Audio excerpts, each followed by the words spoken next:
Hello. My name is Robert Galvan. This is Milestone 1. I'm going to talk to you about the PPF graph. So the PPF graph basically shows how an economy can produce two different goods. We were asked in our assignment to pick two different goods locally in San Antonio and what it would be spent in an 8-hour day making those goods. I picked tamales and tortillas. So let's just say there was 8 hours in a day making either or. You spend it all at making tamales. You have 0 hours left of making tortillas, and 6 hours you spent on making tamales, you have 2 hours left of making tortillas, so on and so forth. Let's say if you had 10 people working for you. In 1 hour they can produce 10 tamales. In 1 hour they can produce 2 dozen tortillas.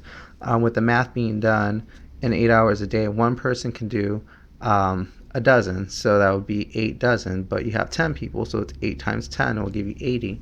So on and so forth. You do the math on that. So in the PPF graph, we're going to show the 8-hour workday and the productivity of it. So we plotted the points A, B, C, D, and E, and here's the frontier line. So this just shows, scarcity trade-offs and opportunity costs. Scarcity shows you that you have limited resources. You cannot produce beyond that curve, beyond that frontier line. Anything beyond that is infeasible, like something up here, or if something were plotted in here, it would be inefficient. Some of our resources would be the land, labor, and capital for this business. So let's just say, question one: where would the production be if there was a lot of workers using Facebook or Snapchat at work? So this is the frontier line, right? Let's just say you had a lot of people who were good at making tamales were on Facebook. This is how the line would look, because they were too busy on Facebook. They were not producing, but there were still people there. So the line would not shift. It would just kind of look like that. The same with tortillas. There was good people making tortillas and they were on Facebook.